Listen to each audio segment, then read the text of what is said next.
begin with our scheduled docket today. I think most everyone understands how we do things here, but let me just remind you, each side will be given 20 minutes to make your presentation. The appellant can reserve a portion of your 20 minutes for rebuttal if you would like. As you approach the podium and give us your name, the appellant can advise us as to how much time you'd like for us to reserve, and I will attempt to multitask and remember to push this button and then to tell you when you reach that time. Please understand, when I advise you you've reached your time, you can use your time as you choose. If you wish to use some of your rebuttal in your initial presentation, that's fine, but we will ask that you keep it total to the 20 minutes. Okay, our first case is England and Steele versus Dillon.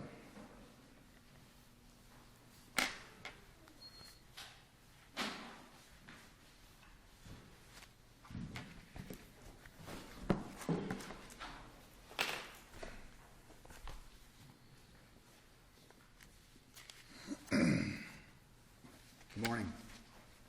Good morning. I'm Brian Trinier. I'm with the Harley and Bald firm in Bradenton, and we are co-counsel in this appeal with Mark Sauce. We represent the appellants Deborah England and Wayne Steele. Mr. Sauce was the trial counsel in this case. We endeavored to fully address the issues in our briefs. I hope that we did that, but I have a couple of things that I'll touch on. Just by way of background, this case involves the estate of Sharon Steele. She passed away in October of 2011.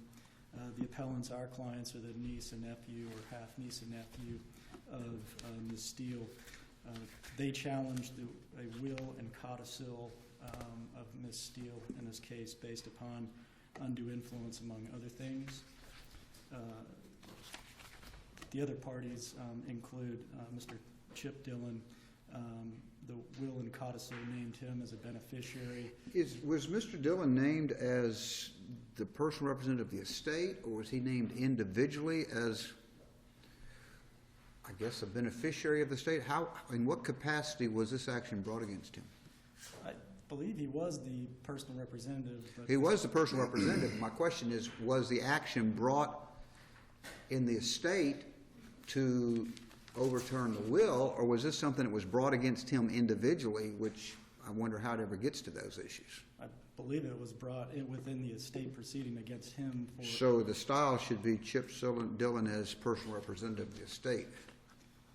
Well, I believe to the extent that the claim is for undue influence, there were other issues there, but undue influence, I think, would be against him. Well, let me ask that question. If you're filing a claim for undue influence, are you filing against the individual that you allege perpetrated the undue influence, or are you really filing to say the will is not valid because of what this person did?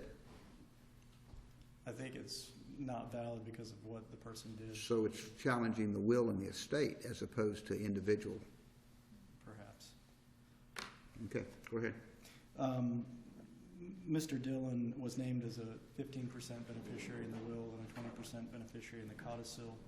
He worked at a law firm. I believe that, well, I know his brother Terry Dillon was an attorney at, as well as his father in the past at least. His wife was a paralegal there. And I won't rehash everything, but in the brief we explained how when the will and the codicil were executed that Mr. Terry Dillon, the attorney, along with Mr. Chip Dillon and Felicia Dillon all went to the rehab facility initially where Ms. Steele was, and then to the assisted living facility. Were present the entire time when all the terms are gone over of the will, which certainly run afoul of some of the Carpenter factors from the Carpenter case. And there were a number of others there in the brief, and I won't rehash them, but after a 2-day final hearing, the trial court issued an order on March 6th, which denied all of the relief sought by our clients in the case, including the claims for undue influence. The argument on appeal relates to the trial court's order, and I guess to summarize it, it's our position that the trial court misapplied or used the wrong law in this case. And there are two parts of the order that are problems, at least as far as we see it. One is in reciting the law that applies. The trial court made a statement that once proper and due execution of the will has been established, the contestant has the burden of presenting evidence to prove the elements of undue influence by a preponderance of the evidence. Well, that's just not the law currently as to undue influence in Florida. The appellants, our clients, did not have to prove undue influence. The second issue... You still have to prove the factors of undue influence. You have to prove a confidential relationship, substantial beneficiary, and active procurement. Absolutely. So you have to prove a prima facie case of that, according to Carpenter, correct? Correct. So you do have a burden. Well, you have to show that to prove the prima facie case of undue influence. And then once that's done, and we explained in the brief, to change the law, it used to be that the burden always remained on the contestant for the entire case. And there was a presumption then, too, prior to 2002. It was a vanishing presumption. So once you established it, the proponent of the will then had to just come forward and give I believe the buzzwords were some reasonable explanation for being involved in the procurement of the will. And some of the cases described as being a slight requirement or a slight standard, something to that effect. However, after 733 was changed in 2002, that vanishing presumption and that analysis went away in exchange for, once you prove, just like you said, Your Honor, the confidential relationship by a substantial beneficiary and active procurement, then the entire burden shifts to the proponent of the will to then prove that there was no undue influence. You got to rebut the presumption. But even Yes, if you prove those three factors, and you have what the trial court seemed to believe a mentally competent testator at the time, then those fail, do they not? Well, if you cannot show some type of incapacity, because if you're mentally competent, you don't succumb to undue influence, do you? well, I think there are two different issues. I think there could be undue influence. I mean, granted, oftentimes these things go hand in hand, lack of capacity and undue influence. But well, let me ask you this. Go to this, because you're going to go down and talk about the insufficient evidence shown of undue influence, and that's where you're headed. So let's go ahead and get to the chase of it. If a court heard the testimony and determined there had not been a sufficient case made for those three Carpenter factors, would the court then be correct in saying there has been an insufficient case to even bring the matter to the presumption? And isn't that what this judge was saying? well, I think that's certainly possible. Well, that was what was argued, wasn't it? Well, That's what they argued at trial, Judge. They haven't shown procurement. Well, they denied that it's a substantial interest, and they also denied it was a confidential relationship. Let's give you those two, okay? Let's just, 20%, he had power of attorney, he was doing her taxes, he was writing checks for her. Okay, let's give you those two. But then on the procurement, Carpenter lays out six things to consider. Could the trial judge not have listened to this and say, you know what? I don't find a sufficient showing of those factors to show procurement, so therefore there hasn't even been a sufficient showing of undue influence to rebut. Sure, I think that's absolutely. Then why is the trial order a problem? Because That seems like what he's saying. the language, well, he's saying that there was insufficient evidence shown of undue influence on the decedent. Okay, so he's saying there's insufficient evidence to show undue influence that has to be rebutted. If you make a showing of undue influence, there's a rebuttal, there's a presumption that this will is tainted because of that, and you've got to rebut it, show that there wasn't.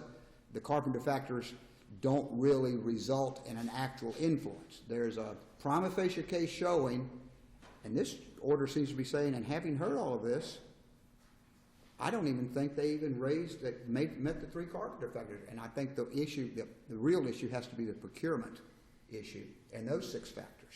And I think we discussed Now, that. you might say, I mean, I understand if your argument is that the record doesn't support his finding, that's one thing.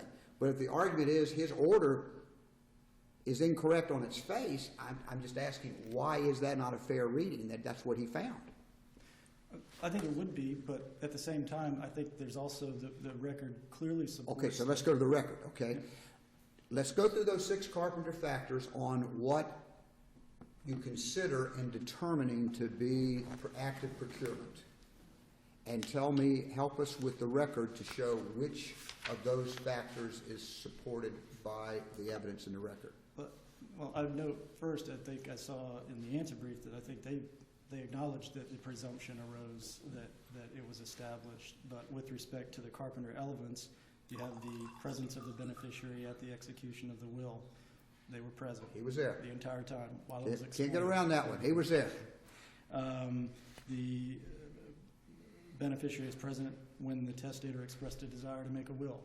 I think we. Okay, now where in the record is it that Chip Dillon was present when she said, "I want to make a will"? Well, he was there the entire. Granted, there isn't anything in the record outside Let me the ask you this: context of Isn't it? the meeting. Didn't the record show that Terry Dillon had been doing work for this lady and her parents for years, back into the 90s? I mean, they did For a some while. collections work from tenants up in Ohio. They'd been doing work along. I think they handled some real estate transactions for her. So this wasn't like Terry Dillon was some new lawyer on the scene, like the Carpenter case kind of anticipates some beneficiary helping her find a lawyer that's going to be friendly. This is somebody she'd been doing business with for some time.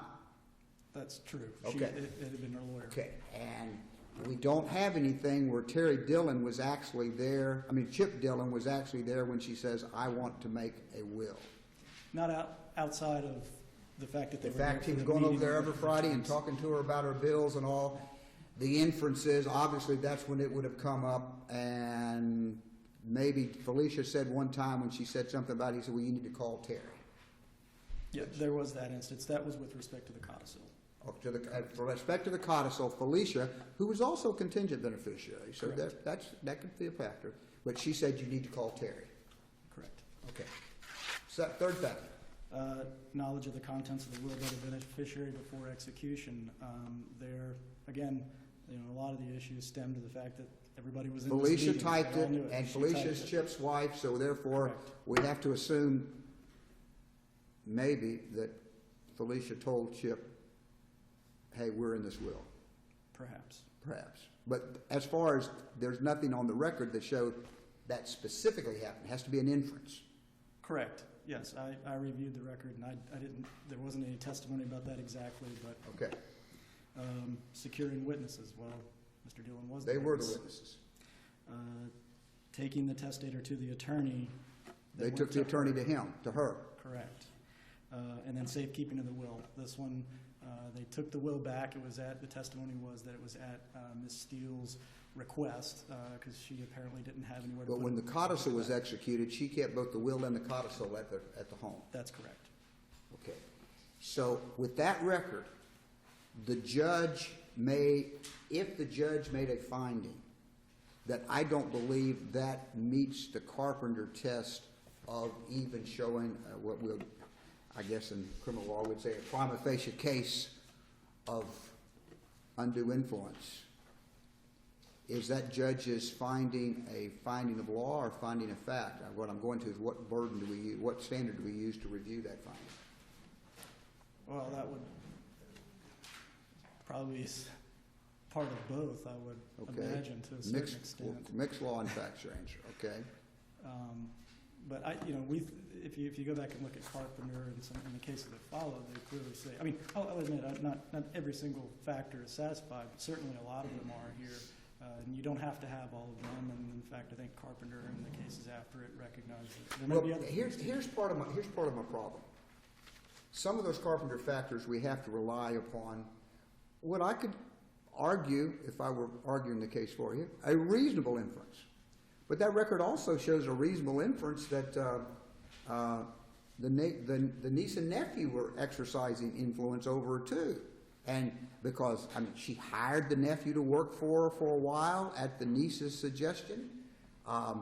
The nephew was counseling her on what properties to sell, and Chip was counseling her the other way. I mean, why wouldn't the inference also, based upon the relationships as described in this record?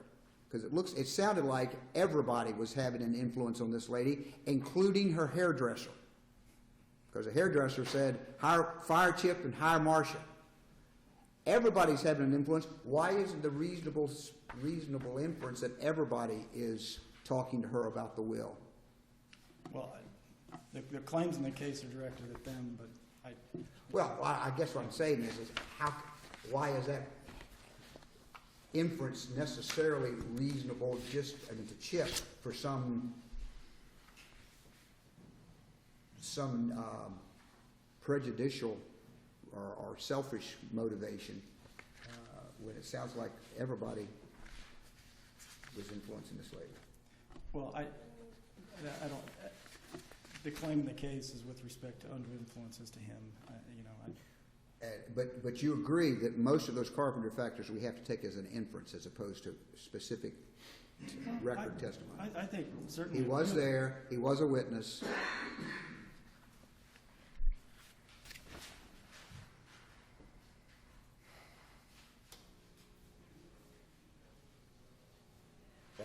That's the issue I'm having. Is it sounds to me like in reading this order, this trial judge made a finding there was not a sufficient showing of procurement, therefore Carpenter's not shown, therefore there's insufficient evidence to even show undue influence that has to be rebutted.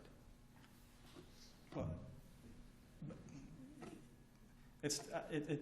I don't know. I mean, in reading it, the way we read it, there's insufficient evidence of undue influence has been shown, which is consistent with the old analysis. So our analysis has got to be, what does the record testimony do to support this? If the judge's finding there of insufficient evidence is not supported by the record, then obviously we should reverse because there hasn't been any rebutting of the presumption. I'm sorry. Can you repeat that? If we read the record and we agree with you that there is not a sufficient record for this judge to make a finding that that you failed to show at least the prima facie case of undue influence, then we should reverse because there obviously is no attempt to rebut that. The judge never reached the issue of rebutting the presumption. He never addressed it. Right. It's almost as if the conclusion, and that's the one sentence is the only thing, at least we saw as far as what a conclusion was about the undue influence claim. That's all there is in the order itself. Well, let me take another perspective. Let's say that you satisfied your prima facie case, you proved the elements according to Carpenter. It's their job to rebut that, correct? Well, they have to. Let's assume that they rebutted it with evidence of mental capacity and competence of Sharon Steele to the point she was lucid enough to be aware of her affairs and the documents that she was executing. Wouldn't that be enough to conclude that there was insufficient evidence of undue influence? Well, I believe that her capacity is something that can be considered, but the issue is still the undue influence of the alleged undue influencer, and those actions. Yeah, but if the decedent is mentally competent,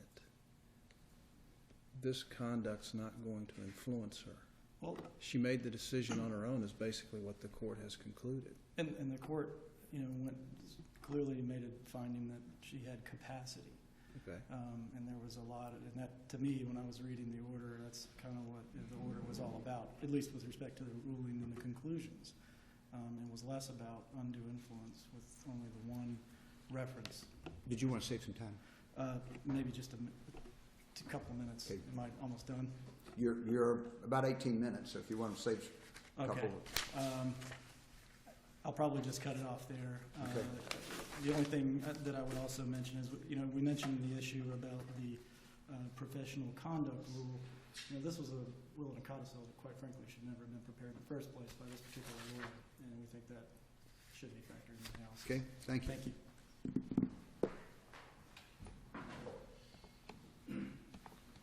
Court, please. I'm Henry Trewick, Sarasota, Florida. I was only going to tell this court about 2 words in my whole speech to you today, and that is active procurement. The court has already shown that it knows all about the active procurement or lack of active procurement that is shown by this record.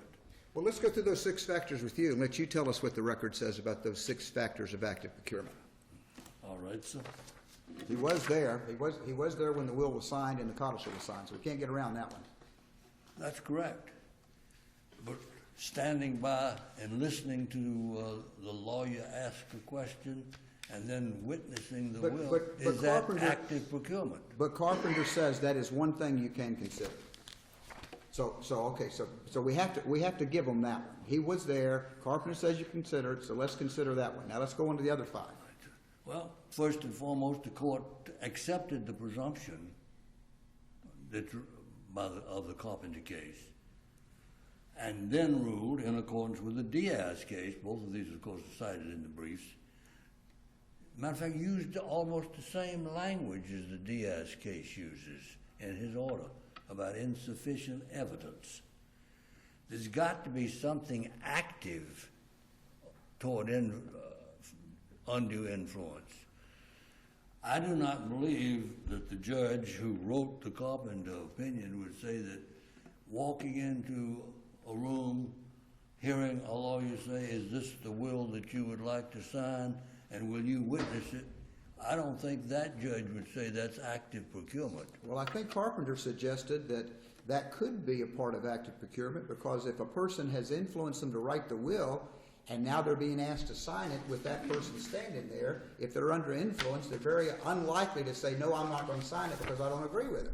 So I think Carpenter does say that is something the court can consider. Well, if there'd been any other evidence of active Well, that's what I've asked you to tell me. On those other There is 5 none. factors that Carpenter's identified, tell us what the record shows that indicates the trial The judge record was wrong. shows that he is a beneficiary, not necessarily a substantial beneficiary. 20% of I think it was $250,000 liquid estate. That's not a substantial amount.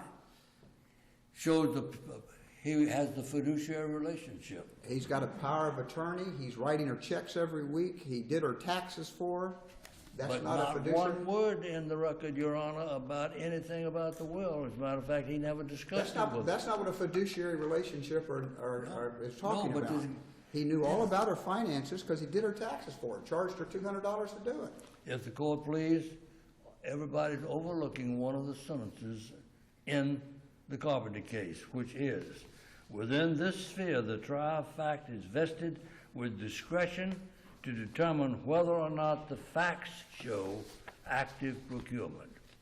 And then it goes on to say, and these are 6 considerations, and that's what I'm trying to get to. Yeah, these 6 are This trial judge is to look at these 6 considerations. But these 6 are the sphere that they're talking about. This follows the discussion of the 6 things. Going back to the 6 things, presence at the execution, yes. Active procurement, no. Presence when the testator expressed a desire to make a will, no. Okay. Recommendation of the attorney, no. Knowledge of the will before execution, probably yes, but there's no evidence to that effect in the record. Well, we do know that he knew he was in the will when the codicil was executed. Yes. So we do know he had some knowledge. Yes, Your Honor. Giving instructions on the will, no. Securing witnesses, no. Safekeeping of the will for part of the time. Let's talk about securing witnesses. They were the witnesses. They secured him because They he were the was. witness. But who secured him? His brother secured him. He was the lawyer. He said, "Come go with me," or words to that effect. I don't know what he said, but he said, "Come go with me to witness this will." I understood Felicia and Chip drove over in their car and Terry drove over separately to the nursing home. And, for years they've been witnessing wills that way. And there's certainly, the their boss saying, come go with me, or words to that effect, get in your car, we gotta go witness this will. That's not active procurement. The active procurement has to be something to do with the undue influence. What is undue influence? That is substituting the person exercising the undue influence's will for that of the testator. The record is absolutely devoid of any evidence to that effect. And this, of course, the judge's ruling on these facts, and these are facts, his ruling comes to you with a heavy presumption of correctness. If there's any substantial, competent evidence, you have to sustain him, I submit. That's been case law in this court for ever since it was formed, back in, I think, the 70s, was when it was 60s when it was formed. But in any event, It's I stand corrected. Judge William P. Allen was a very close friend of mine, but he was a circuit judge, and I can't remember when he ceased being one and became the other, the district court judge. But there's just no evidence of active procurement here at all. And that's really all I wanted to tell you when I came in this morning was no active procurement is shown in this record. Now, what you have to remember is that the Carpenter case doesn't say that these factors are active procurement. It says these factors raise the presumption. And then you have got to go forward. Somebody has to show active procurement, or my client has to show lack of active procurement. And I submit to you that that's what this record shows. Unless some member of the court has any further question, I'm going to shut up and sit down. Very good. Thank you, Mr. Kirk.